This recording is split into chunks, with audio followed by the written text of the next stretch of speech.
This is the ABQ Business Podcast with your host, Jason Rigby. Each week we'll interview visionary business leaders to inspire the creative power and spirit that's in every entrepreneur. Discussing strengths, weaknesses, strategies, systems, and the problems we can all solve together for a new future for local small business. We have a very special show today. I'm going to be real quick on this. I co-host another show. I actually do 3 podcasts, guys. I know that sounds crazy, but these are interests that I have. So it's like, I love business. I love leadership. I love self-awareness. That's this podcast, the ABQ Business Podcast. I also have one. If you like technology, if you like data, if you like cryptocurrency, blockchain, all the future, what's going to happen in this 4th revolution that we're experiencing.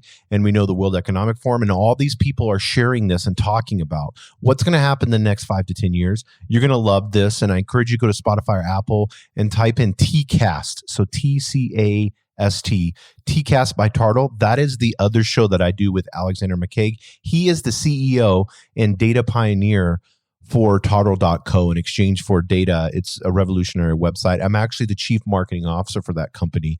And then on top of that, I do Higher Density Living, which is our spiritual podcast.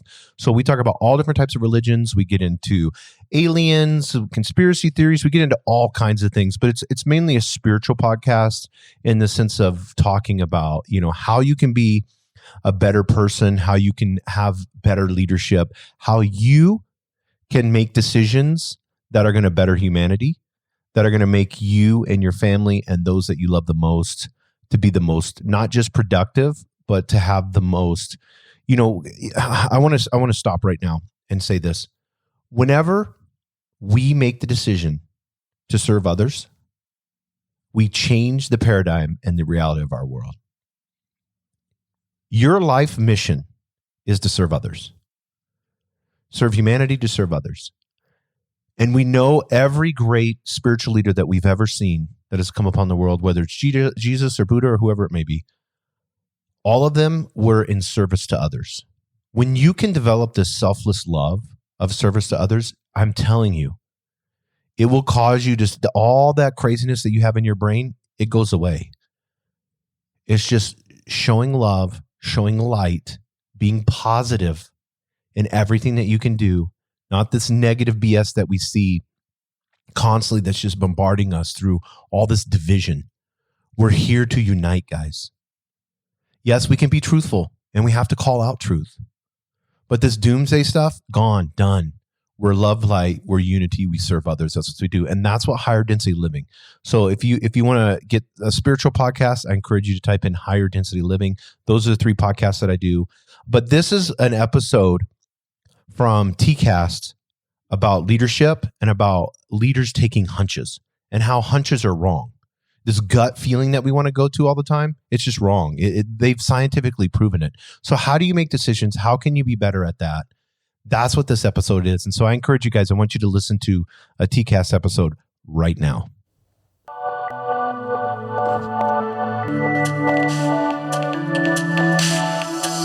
Welcome to TartleCast with your hosts, Alexander McCaig and Jason Rigby, where humanity steps into the future and source data defines the path.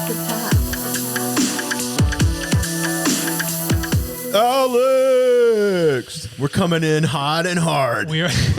You bet we are. Let's dig. Yeah, let's dig. Okay, MacArthur, relax. I'm ready. Here we go. Talking about drawing a line in the sand. Yes. This is the parallel, right? In Korea. Yes. Yeah. That's it. This is what we're going to do. Yeah, north and south, totally diametrically opposed. Yeah. And countries. It stops here. Thanks. One is free and capitalistic. The other one is total dictatorship. Yeah. Total mess is what it is.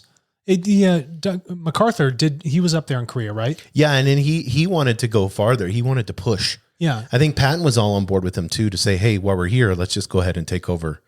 But the Chinese were not too, they were backing North Korea. They backed North Korea, and you can see we got a map over here. Just the geography alone, you can start to understand how the mindset of how that flow works. I just get mad. I'm mad at the maps because of making Africa so small when I realized how huge it was. Africa's huge. Africa should be almost the whole map.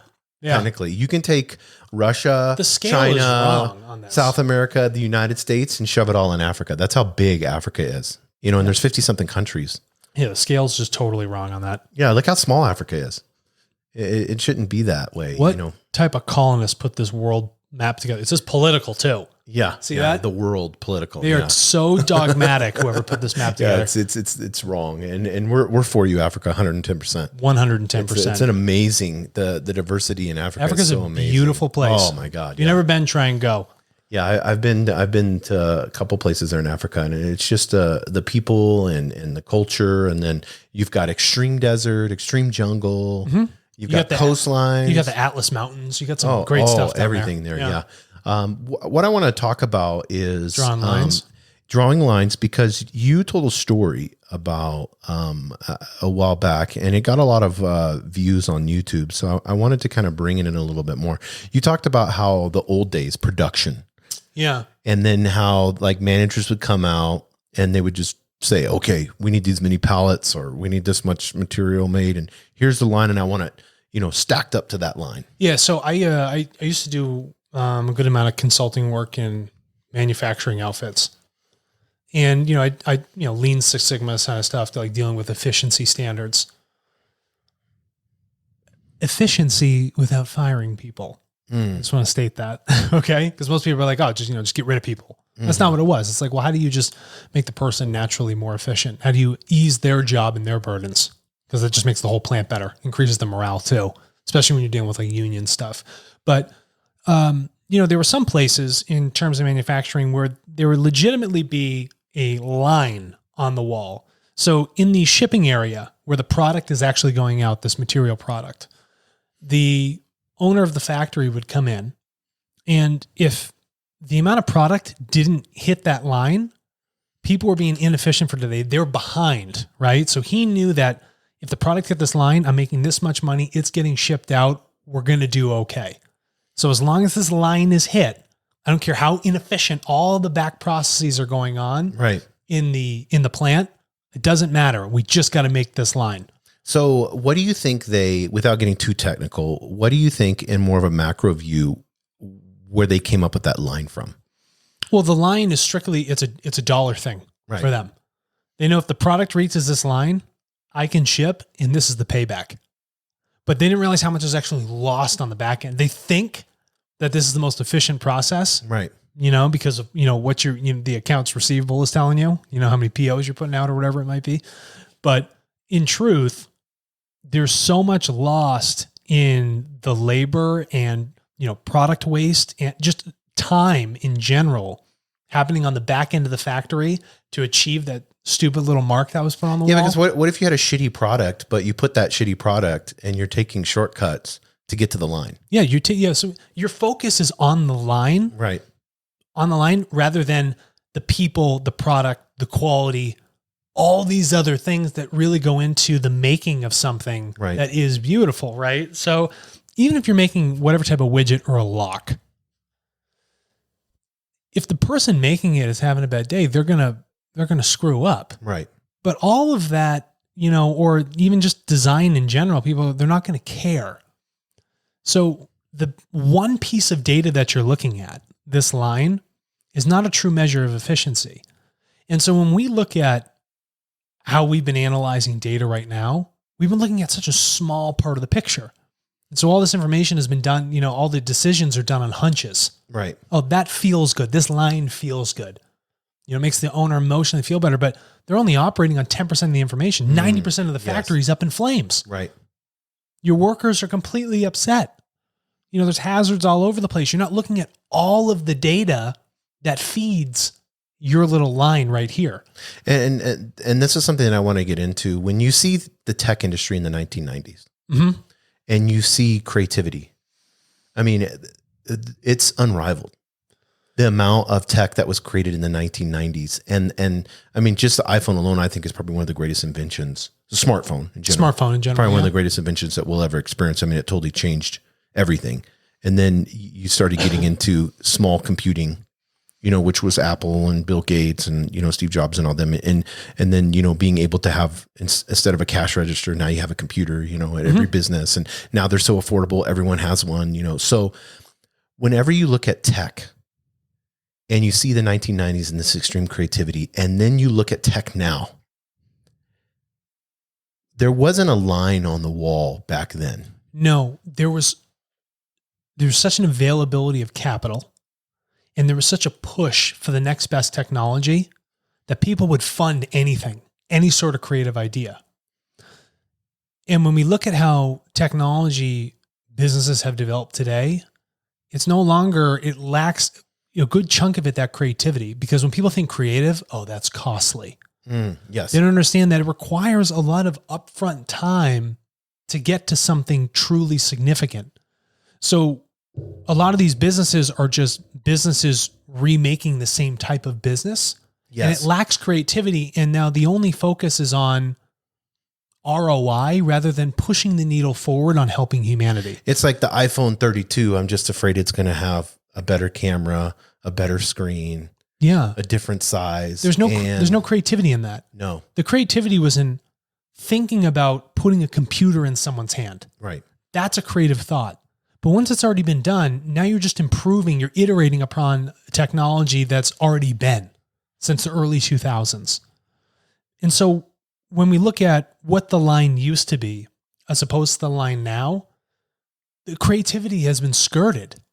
It's What do you think the line is now? Is it just shareholder profit? Yeah, it's from the conversations we had with investors, it's just like, how do I get paid? What's your first $5,000 in monthly recurring revenue? And if you don't have it, we don't want to talk to you. Even if you have the most creative and beautiful idea in the world that's truly people first, it's going to do that much good. They don't care about the big picture. There's a large majority of them that don't see it. And a lot of them don't want to take the risk. They have 10% of the data. They have a little view of how they think the world should operate. And because they have money, the resources, they think that they're the real decision maker. So why is creativity and risk been stifled? And why does it seem like it's kind of stagnant in those? Because, like you take like Uber reinventing the way that we travel. Yeah. It's car sharing. Yeah. That's and then you take Adobe reinventing the way we do documents. You take, Apple and Microsoft, and they reinvented, even Microsoft with the Xbox, and then you had Nintendo and all them, and they reinvented this whole virtual reality. Personal entertainment, virtual reality, like all of these things. Netflix reinvented the movies, and all of that happened in the 90s and early 2000s. And then it seems like all we're doing is just building. We've put a line and we're like, okay, we need to get to here. You need these Netflix, you need all these many new signups. That's the thing. It's become so quantitative. Right. We left qualitative behind. Yes. And in qualitative is all the things that make us human. And so all the development, all the technology has not been for the benefit of people, but for the benefit of reinventing technology. Here's technology. Let's reinvent the same damn thing. Let's make the wheel rounder. Yes. Okay. We have, and I heard an analogy the other day on a podcast, and it's so great that everything has become so fear-based. We're seeing it really now. Well, that's why I said nobody wants to take any risk. Right. So you see it in the healthcare system. Right. You see it with insurance companies. You break your windshield twice, they drop you. Right. What's the point of insurance? You're there to protect me. It's not like I'm trying to purposely break my windshield, Yeah, and you see it with, investors. If you even run a business, they want it to be all done and upfront for them, and they'll put the money in, and it's almost like zero risk. Yeah. It's called venture capital, because you're venturing out to high risk places where people haven't done stuff before, but it's a total misnomer now because they're just all investing in the same stuff and purchasing and repurchasing from one another. They're not truly taking a risk. And lucky for us, we found people that believe in pushing the needle forward to help humanity. People that see the larger picture and realize that creativity, that's something that takes time. Right. And you have to foster creativity. And creativity is not fostered in a world that has become commoditized. And they've commoditized tech industry and startup and all this other thing. That's why you see all these incubators everywhere and, what have you.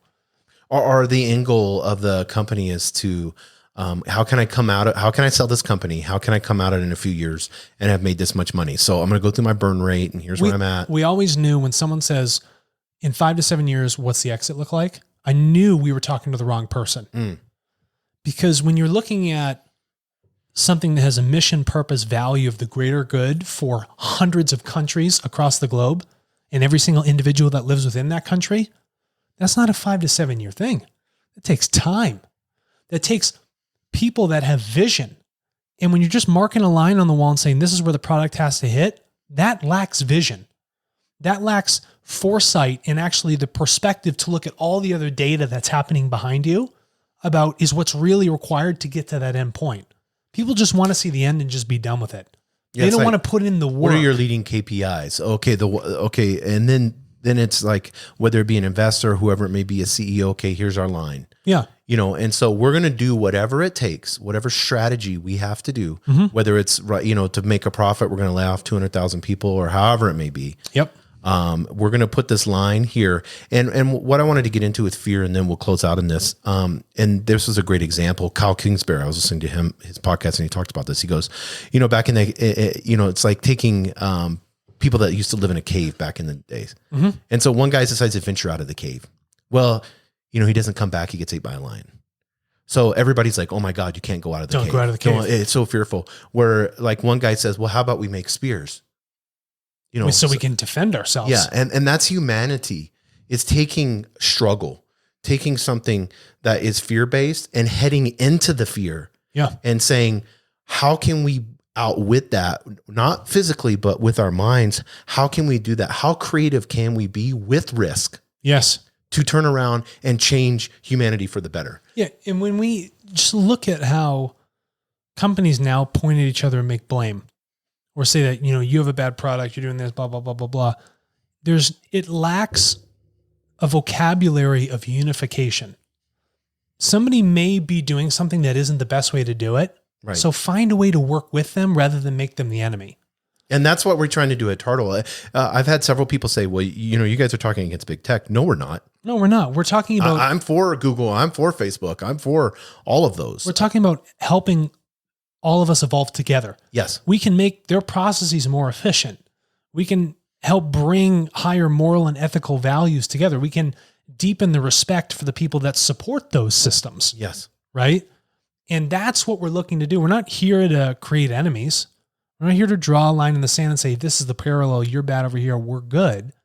It's a function of us working together to bring the qualitative stuff of what it means to be a human being into the very quantitative world that we've evolved faster than ourselves. And data is that qualitative aspect of being a human now. It is. It's the gold or the oil.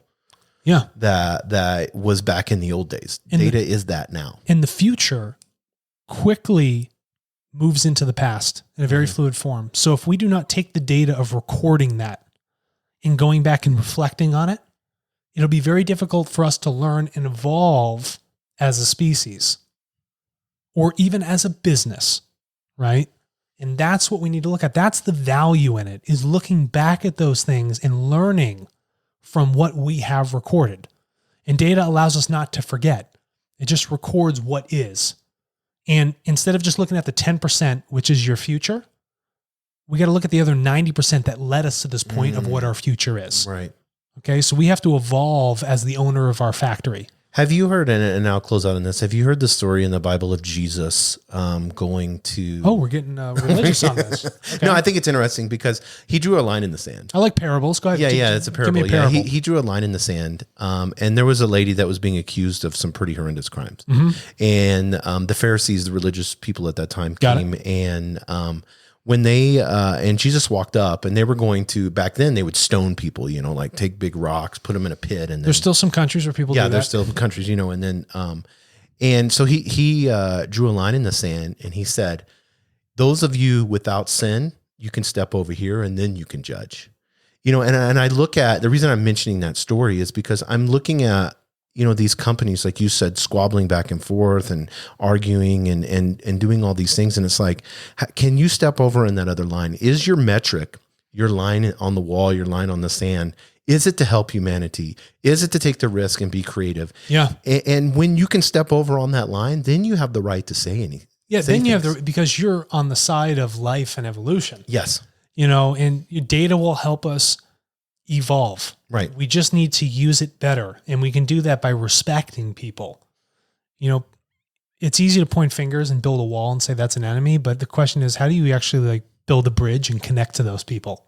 And that's what Tartle does. Yeah. We're bridge builders. We're bridge builders. We're not wall builders. Right. We saw the failures of the Berlin Wall, Yes. Yeah. you know, and said we would have just built a big old bridge Yes. and then figured out how to work with one another. Yeah. And I think that's where we've come full circle back to the beginning is we're not going to draw any lines on the wall because we want to build that bridge. We want to talk to Facebook. We want to talk to Google. And you know why we want to talk? Because it's exactly what my shirt says. Yes, I love that. It's a German. Yeah, it's a German saying. It's Ich weiß es nicht.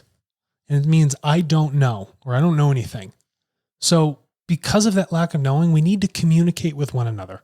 We need to bring the collective of our mind and our data together and focus it on very important things, because we can solve it when we bring the collective power together and we are honest with ourselves and say, we don't have all the answers. We only had 10% of the view. Now we got to go out and speak with one another and collect that other 90%. So Tartle, if you had an opportunity to, let's say Mark Zuckerberg called you today. Yeah. And he said, you know, I want to know a little bit more about Tartle. What is it? What is the main things that you do, and how can you help Facebook, and how can Facebook become a better tech company? Yeah, no problem. Facebook, I'd be like, Mark, you know, you've created a tool that watches people, and then you feed them things that they think they want to see because you've watched them and put together an algorithm that is, you know, defining what they should find value in. But you haven't listened properly to what they actually find value in and are putting it back towards your thing. The people that support your corporation are the users, the people that have a Facebook profile. It shouldn't be for you to define how they think, walk, talk, and act, or should receive information, but rather them coming back and you listening to them. You're doing all the talking. You need to let them do all the talking and become a better listener. And you can do that by appropriately getting information in a very fair and ethical manner of purchasing it from them to understand the qualitative aspects of the billions of users that you have beyond the quantitative observational mode that you've taken on. And when you take that other 50%, you create a bridge that you lacked before. And then you can find real balance and you can feel good about the value you're creating. And you probably won't get as much of a rap that you have gotten for everything else that's happened at Facebook, right? I don't know why everybody does his memes and stuff like that. I think he's like truly a good person. I mean, I don't know him. I don't know him either, but I mean, just for, and this is my limited perception, and maybe we'll get comments otherwise, but to me, he seems like I think his intentions are good. Like going in and putting internet in Africa. And I know he's going to make a lot of money from that or whatever. But I mean, when he talks about schools and education, I mean, he probably more than anyone has the ability to influence economies in these different countries, especially third world countries. He has the ability to influence people. Right. And people influence economies. I got to give it to him. He did, whether he stole it or whatever, it doesn't really matter. He created Facebook and he currently manages it. Mm-hmm. Enough said and done. He's created something that is so pervasive all over the globe that has opened up another level of communication and interaction that we didn't have in the first place. Yeah. What would we have without? You know, I mean, would the world be better if we didn't have Facebook? And I know I've watched Social Dilemma, and I know you have too.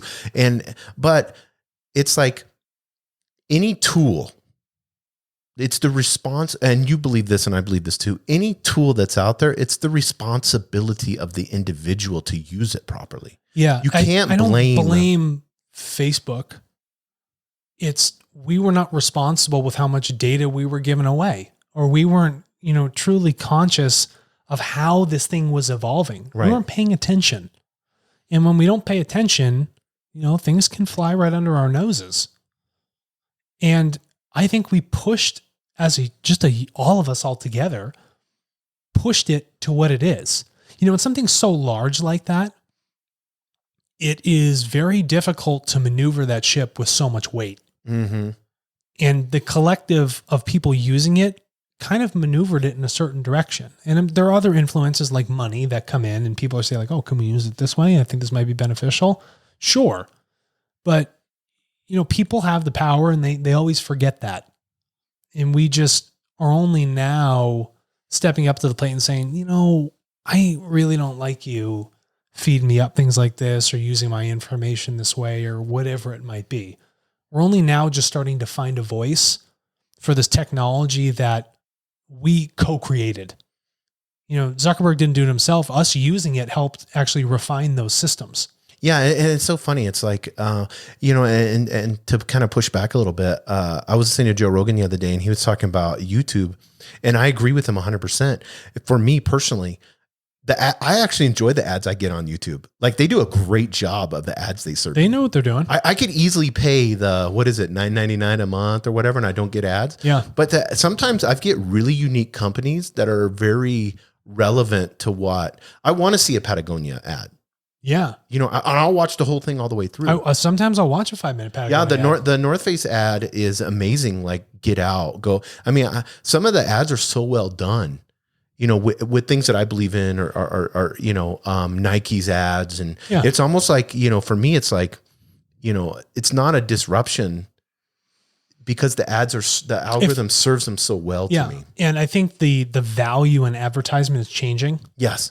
And it's not just like hammer me with a product. It's more purposeful now. And so you don't mind going through it because when I see the ad, I also want to learn the purpose behind this company. I want to see other people doing good.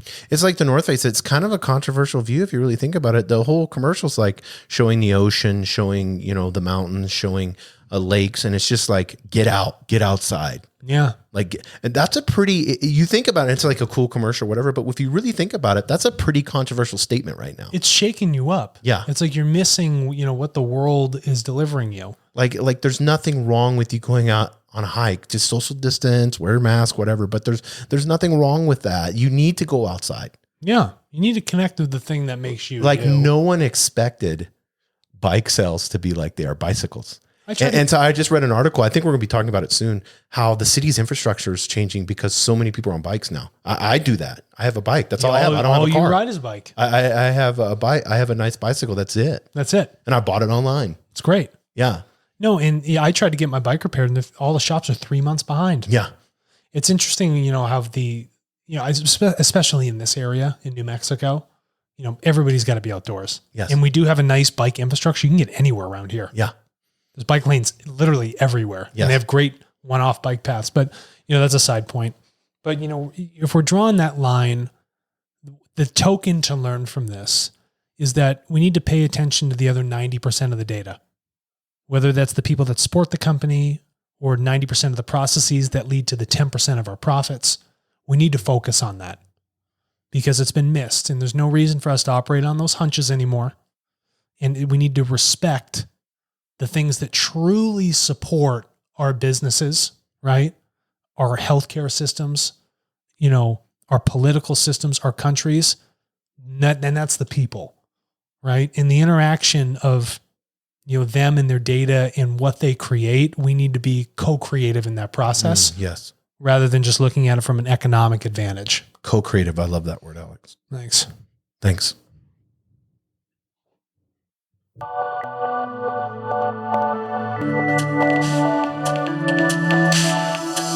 Thank you for listening to TotalCast with your hosts Alexander McKegg and Jason Rigby, where humanity steps into the future and source data defines the path. What's your data worth?